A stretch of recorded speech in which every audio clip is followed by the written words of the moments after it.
নমস্কাৰ মোৰ ষ্টুডেন্ট সকল বিশেষকৈ তো ষ্টুডেন্ট বিলাকৰ কাৰণে তো মই ভিডিওটো স্পেশাল বনাইছো মই এনেকুৱা মানে মই কৈছো যে মই 3 দিনীয়া মই ট্ৰিপ এটা যাম তো তাত পই পিমৰ মই অলপমান ভিডিও দেখুৱাম তাৰ লগতে মোৰ পেহি ঘৰত মই আছো তো তাত মানে বৰ এটা ইন্টাৰেষ্টিং কথা দেখিলো মোৰ পিছফালে দেখিছে তেখেত হৈছে আমাৰ মেম তেও এগৰাকী শিক্ষয়িত্ৰী তো তেখেতে অলপমান দুটামান কথা কব তেও কি বনাইছে ভেৰি ইন্টাৰেষ্টিং এটো চাবলে আৰু এই যেটো ব্যাকগ্ৰাউন্ড যে আহি আছে তো এটা এথেনিক মানে তেওঁলোকে এটা মানে ঘৰ ৰাখিছে এই ঘৰটো মানে বেলেগে এটা আছে এতিয়াৰ নহয় বহুত বেছি পুৰণা সো এটো ব্যাকগ্ৰাউন্ডটো এটা স্পেশাল মই অলপমানকে পাছলে দেখাই দিম তো প্ৰথমে মেমৰ লগত অলপমান ইন্টাৰেকশন কৰো যে তেও কিনো বনাইছে খুব ৰেডি কৰিছে দেখিছেনে কি বনাইছে আৰু আমিও শিকিব লাগে তেখেত এগৰাকী শিক্ষয়িত্ৰী হোৱাৰ পাছতো এই গুটেখিনি কাম কৰিছে so let appreciate to our ma'am আৰু চাওয়া হক দিয়ক বৰ্তমান মই বনাই আছো এইবিলাক বনাই অলৰেডি হৈ গল মোৰ তাৰপিছত ইফালো হৈছে এই হল একদম প্ৰাকৃতিক উপায়েৰে যিবোৰ আমি মানে কোনো ভেজাল নিদিয়াকৈ স্কিনৰ কাৰণে যিবিলাক বস্তু ইউজ কৰিব পাৰি তাৰ কাৰণে মই কিছুমান সাবুন বনাইছো ঘৰত প্ৰস্তুত কৰা এইখিনি হৈছে তোমাৰ এটো বিলাহীৰ পৰা বনোৱা তাৰপিছতে এফালা আছে বেসন আৰু হালধি তাৰপৰ বেসন কফি হালধি দি বনাইছো এইকেইটা অপৰাজিতা ফুলৰ পৰা বনাইছো এইটো বনাইছো অপৰাজিতাটো স্কিনৰ কাৰণে বহুত ভাল এটো তোমালোকে ইউটিউবত চালেও পাবা অপৰাজিতাৰ বিষয়ে তাৰপিছত এফালা বনাইছো মই গাখীৰৰ পৰা তাৰপৰ এইকেইটা অপৰাজিতা এনেকে কিছুমান আকৌ মই অলপমান বনাবৰ কাৰণে ৰেডি কৰি আছো বৰ্তমান আমি ইয়াত মানে কোনো ৰাসায়নিক দ্ৰব্য মিক্স কৰা নাই ৰাসায়নিক দ্ৰব্য মিক্স নকৰাকৈ প্ৰাকৃতিক উপায়েৰে যিখিনি বস্তু আমাৰ নেচাৰেলি আমি ইউজ কৰিব পাৰো স্কিনৰ ক্ষেত্ৰত যিখিনি ভাল হয় সেই বস্তুবোৰ মই ইয়াত দি পেলাই বনাবলৈ লৈছো আমি বজাৰত যিবিলাক সাবুন বা অন্যান্য সামগ্ৰী কিনিবলৈ পাওঁ সেইবিলাকত পেৰাবিন প্লাস কেমিকেল দিয়া থাকে কিন্তু মই ইয়াত কোনো ধৰণৰ ৰাসায়নিক দ্ৰব্য প্ৰয়োগ কৰা নাই আৰু যেহেতু মই নিজেও ইউজ কৰিছো আৰু বিভিন্নজনে আজিকালি তোমাৰ সাবুনৰ যেটো ঘৰত বনোৱা সাবুন সেই সাবুনৰ সমাদৰ যথেষ্ট বাঢ়িছে গতিকে আমি ৰাসায়নিক দ্ৰব্য ব্যৱহাৰ নকৰাকৈ নিজে ব্যৱহাৰ কৰিবৰ কাৰণে এই সাবুনবিলাক বনাই আছো এতিয়া মই বিশেষকৈ সব বেসটো লাগিব আমাক এটো সব বেস এটো হৈছে সব বেস মানে যেটো ইমান হৈছে যিখিনি তেখেতে দিছে অপৰাজিতা এটো এটা ফ্লেভাৰৰ কাৰণে যেনেকৈ আমাৰ ফ্লেভাৰ থাকে চকলেট ফ্লেভাৰ ষ্ট্ৰবেৰী ফ্লেভাৰ হেতু কাৰণে কিন্তু এটো সব বেস এই বস্তুটো লাগিব ডাবল বয়লিং মেথডত আমি গৰম কৰিব লাগিব দুবাৰ বইল কৰিব লাগিব এনেকৈ ডিপ্লাই কৰিম আৰু এই সামগ্ৰীখিনি মই প্ৰস্তুত কৰি থৈছো ইয়াত দিব কাৰণে তাত ইয়াত দিয়া সামগ্ৰী কিছুমান আছে যিবোৰ মাৰ্কেটত মানে উপলব্ধ হয় নিজৰ ওপৰত ডিপেন্ড কৰে আৰু এটো বেলেগ বুলি ভাবি লব নালাগে এটো মজুল হে হয় কাৰণ মাৰ্কেটত এনেকুৱা ঘৰুৱা মজুল মানে এতিয়া আমি বেলেগো ব্যৱহাৰ কৰিব পাৰো ঘৰুৱা মজুল এটো ভিটামিন ই ক্যাপসুলটো দি দিছো ভিটামিন ই টো ইভিয়ন যেটো ইভিয়ন বুলি কোৱা হয় ইভিয়ন যেটো ক্যাপসুল আমি নৰমালিও সোৱালি বিলাকে স্কিনৰ কাৰণে সোৱালি হোক বা মেল হলেও এটো লগাব পাৰে এটো আমি ইভিয়ন দিছো প্লাস এটো ল্যাভেন্ডাৰ অয়েল যেটো এসেনশিয়াল অয়েল বুলি কোৱা হয় এটো স্কিনৰ কাৰণে বহুত ভাল হয় স্কিনটো ময়শ্চাৰাইজ কৰি ৰাখে ড্ৰাই স্কিনৰ হোক বা নৰমাল স্কিন কম্বিনেশন স্কিন সবে ব্যৱহাৰ কৰিব পাৰে এটো মানে অল স্কিন টাইপৰ হোৱাকে মই ৰেডি কৰিছো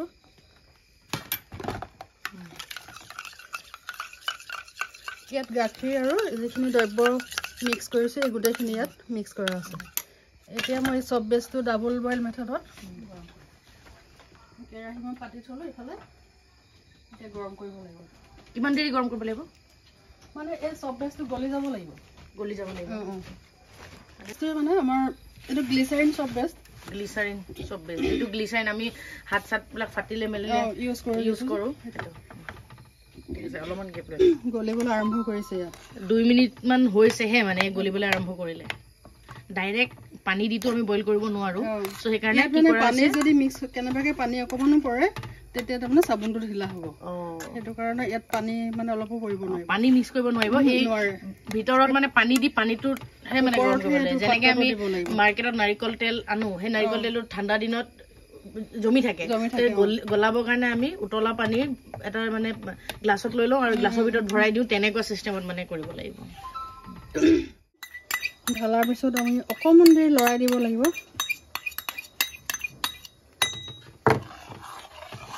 তেখেতে মিক্স কৰি ল'লে আপুনি যিবিলাক মানে যিখিনি ইনগ্ৰেডিয়েণ্ট দিয়া আছিলে এইখিনি মই মিক্স কৰিলোঁ মিক্স কৰাৰ পিছত ইয়াতে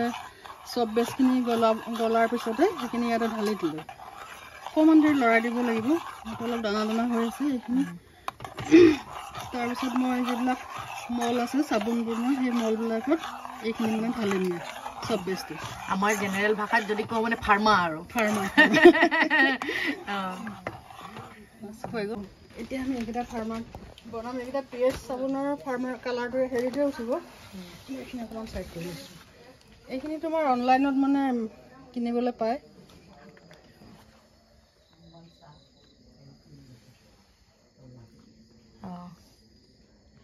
ধুনীয়া হৈছে মানে পিয়ৰ চাবোন মানে পিয়াৰ্ছতকে ভাল বুলি ক'ব পাৰিব এইটো পুৰা অৰ্গেনিক ইয়াত কোনো ধৰণৰ তেনেকুৱা মিক্স মানে নাই স্কিনৰ কাৰণে ভাল আৰু স্কিনৰ মুখতো ইউজ কৰিব পাৰোঁ বেলেগ ফেচ ৱাছ ইউজ নকৰিলেও হ'ব আৰু ইয়াতে চপিছ হ'ব মোৰ ফেন ওলোৱা নাই যদি ফেন থাকে অলপ অলপ কাটি দিলে একো নহয় অলপ চাইড কৰি দিব পাৰি যদি অলপ ফেন থাকে তেতিয়াহ'লে অলপ আঁতৰাই দিব লাগিব নহ'লে কি হ'ব শুকুৱাৰ পাছত মানে এই ফেনৰ চিনবিলাক থাকি যায় মানে মোৰ বিশেষ ফেন নাই এইখিনি এনেকৈ কৰিলে আৰু এইবিলাক আৰু বেলেগ ডিজাইনৰো আছে ছোৱালীবিলাকে ফ্লাৱাৰ খুব ভাল পায় তো ফ্লাৱাৰ ডিজাইনো আছে এইবিলাক ফ্লাৱাৰ ডিজাইন এইটো মানে এইখিনি ফ্লাৱাৰ ডিজাইন চব বেছটো এনেকৈ মানে ডাঙৰ পিছত আহে আৰু আপুনি তেখেতে অৰ্ডাৰ কৰিছে এমাজনৰ পৰা মানে এমাজনত মানে উপলব্ধ এইটো 5 কেজি মই 1 কেজিটো ইমানটোৱে থাকে তাৰ মই আধা এতিয়া বনালোঁ 1 কিলো এইটো তাৰপিছত এই যিবিলাক মানে মলবিলাক আছে ফাৰ্মা মানে আৰু যিটো ফাৰ্মা যেনেকৈ জানো তো এইবিলাকো এভেইলেবল এইবিলাক ফ্লিপকাৰ্ট আমাজনত এভেইলেবল চবতে পোৱা যায় ব্ৰেণ্ডৰ নাম লিখা নাই নৰ্মেল আৰু কিন্তু এতিয়া তেখেতে ভাবি আছে যথেষ্ট তেওঁ ভাল হৈছে আৰু মানুহে মানে ভাল ৰেছপন্সো দিছে এই ক্ষেত্ৰৰ নাম ইয়াত থাকিব মানে টানো হৈছে বহুত মানে বজাৰ চাবনতকৈ মানে কোনো গুণে কম নহয় ইমান টান দেখিছা ইয়াত মানে মই শুঙি চাইছোঁ অলপমান ধুনীয়া গোন্ধ আহিছে চেণ্টটো দিয়া নাই অকল এইটো যিটো এচেঞ্চিয়েল অইল দিছোঁ লেভেণ্ডাৰ অইলটো সেইটোৱে অকণমান চেণ্ট আহিছে বেলেগ চেণ্ট নাই দিয়া তাৰপাছত আপুনি যিবিলাক যে কৈছে কি বুলি কয় পাৰিজাত ফুল এইবিলাক ফুল এইবিলাক আপুনি ক'ৰ পৰা পাইছে এইবিলাক আমাৰ বাৰীতে আছে সো এইটোৱে কথাটো এতিয়া আমাৰতো ঢেৰ বাৰীত আছে আমাৰ এনে পৰি মানে এনে পেলনীয়া হৈ যায় বনাইছোঁ পাৰিজাতৰ এইটো পাৰিজাত কৈছোঁ তুমি পাৰিজাত কোৱাৰ কাৰণে অপৰাজিতাৰ পৰা বনালোঁ অমিতাৰ পৰা বনাইছোঁ এইফালে মোৰ আছে অমিতাৰ চাবোন অমিতাটো ছোৱালীবিলাকে এনেই কাটি কাটি পেলাই এনেই গালত লগাই থাকে অমিতাৰ চাবোন এইবিলাক পেকেট কৰি থোৱা আছে আগত শিকিবলৈ মন আছে এনেকে তেতিয়াহ'লে মেডামক আমি এদিনাখন মাতিম যদিহে মানে তেওঁৰ ফ্ৰী সময় পায় কাৰণ তেখেতে যথেষ্ট ব্যস্ত আমি স্কুলত মাতিম আৰু স্কুলতো আমাক ল'ৰা ছোৱালীখিনি শিকাবৰ কাৰণে কম যদি সময় সুবিধা মিলে তোমালোকক এদিন বনাই দেখুৱাম ঠিক আছে তো এতিয়া শুকাবৰ কাৰণে কিমান দেৰি লাগিব এইটো তোমাৰ 45 মিনিট এঘণ্টাৰ ভিতৰত শুকাই যাব এঘণ্টা এতিয়া লাষ্ট আৰু মই আকৌ এটা লৈ লৈছোঁ যে মেমক আমি ধন্যবাদ জ্ঞাপন কৰিছোঁ তেখেতৰ কাৰণে আমি এতিয়া চব কেনেকৈ বনাই মই নিজে গৈ মানে তেওঁৰ পৰা শিকিছোঁ কেনেকৈ কৰে মোৰ কাৰণে ফাৰ্ষ্ট টাইম আৰু তোমালোকেও এটলিষ্ট মেমৰ পৰা অলপমান শিকা আৰু ইন ফিউচাৰে এনে বিজনেছ হিচাপে নহয় কিন্তু এটলিষ্ট এটা কথা নিজে ইউজ কৰিব পাৰে জানি থৈ দিয়ে যে এইটো এনেকৈ কৰিব পৰা যায় একো দিগদাৰ নাই এইবিলাকত কাৰণে মেমক ধন্যবাদ জ্ঞাপন কৰিছোঁ যে তেখেতে আমাৰ কাৰণে এটা পুৰা বনাই দিছে আমাক দেখুৱাবৰ কাৰণে চ' থেংক ইউ মেম ৱেলকাম মই তোমালোকক মানে বিশেষকৈ ভতিজাজনী মানে কোৱাৰ কাৰণে মই আগতে ইতিমধ্যে বনালোৱে কিন্তু তোমালোকৰ মেমে চাম বুলি কোৱাৰ কাৰণে মই আকৌ কেইপিছমান বনাই দেখুৱালোঁ কেনেদৰে মানে বনোৱা হয় তাৰ প্ৰেক্টিকেলটো মই দেখুৱাই দিলোঁ আৰু নিশ্চয় তোমালোকে হয়তো ইয়াৰ পৰা কিছু কথা উপকৃত হৈছা বুলি মই ভাবিছোঁ যিহেতু চাবোন কেনেদৰে বনাই আমি সকলোৱে নাজানো বা তোমালোকে হয়তো বহুতে ইউটিউবত চাই গম পাইছে কিন্তু হ'লেও প্ৰেক্টিকেলি কৰাটো এটা বেলেগ কথা আৰু মই এইটো প্ৰেক্টিকেল কৰি পেলাই মই যিহেতু গম পাইছোঁ গতিকে মই তোমালোকৰ কাৰণে ভিডিঅ'টো মেমৰ অনুৰোধত মই বনাই দিলোঁ আশা কৰোঁ তোমালোকে ভাল পাবা নিশ্চয় সময় সুবিধা হ'লে তোমালোকক এদিন বনাই দেখুৱাম লোকেল হালধি মিক্স কৰা হৈছে একেবাৰে লোকেল মানে তেওঁলোকৰ বাৰীও আছে মই বাৰীও দেখাই দিব পাৰিম য'ত মানে তেওঁলোকে হালধিৰ খেতি কৰিছে তো তেনেকুৱাকৈ কফি দিব মানে মিক্স কৰিম কফিটো স্কিনৰ কাৰণে ভাল মুখখন চাফা হয় আৰু মানে ব্ৰাইটনেছ বাঢ়ে সেইটো কাৰণে মই অলপ কফি দি দিছোঁ হালধি দিছোঁ কফি আৰু বেচন এইখিনি আমাৰ স্কিনৰ কাৰণে এনেও ভালেই এইখিনি প্ৰডাক্ট স্কিনত ফেচ পেক হিচাপে আমি ইউজ কৰিব পাৰোঁ গতিকে মই এনেকৈ বনাইছোঁ